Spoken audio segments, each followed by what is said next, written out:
Monsieur le président, monsieur le ministre, mes chers collègues, nous le savons tous ici, depuis plusieurs années, la gouvernance de l'eau et de l'assainissement en Guadeloupe n'est pas à la hauteur des attentes de nos concitoyens guadeloupéens.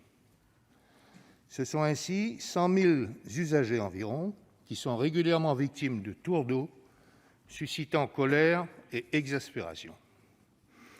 Cette situation est d'autant plus difficile à accepter qu'elle ne résulte pas de causes naturelles propres à la Guadeloupe, car la ressource en eau y est abondante. Un des principaux problèmes réside dans le caractère éclaté de la gestion des services d'eau et d'assainissement, qui fait obstacle à la gouvernance d'ensemble dont la Guadeloupe a besoin. En outre, les syndicats compétents sont dans une situation difficile.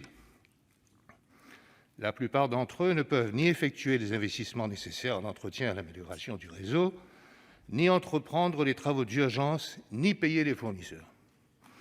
Il apparaît donc crucial et urgent d'unifier la gouvernance de la gestion des services publics d'eau et d'assainissement en Guadeloupe, car nous ne pouvons pas laisser nos compatriotes souffrir davantage d'une telle indignité.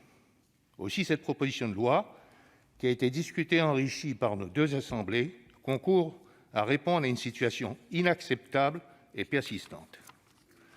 C'est pourquoi je me réjouis que la commission mixte paritaire se soit déroulée dans un esprit de recherche, de complémentarité et de consensus et ait abouti à un texte commun. Je me félicite également que le Sénat ait apporté de nombreuses modifications afin d'améliorer l'effectivité des dispositions de cette proposition de loi.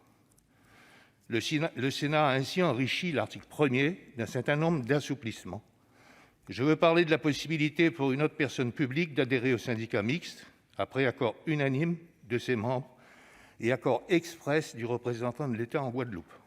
Je veux également évoquer la possibilité pour le comité syndical de déroger, après accord unanime de ses membres, à la répartition des contributions financières lorsqu'un projet d'investissement le nécessite.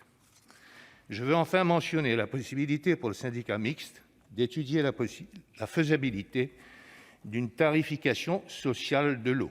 Concernant l'article 2, qui prévoit la constitution d'une commission de surveillance auprès du syndicat mixte, le Sénat a souhaité rationaliser la composition de la commission de surveillance, notamment en prévoyant la présence de représentants des communes et des personnalités qualifiées et en supprimant la présence des parlementaires en son sein.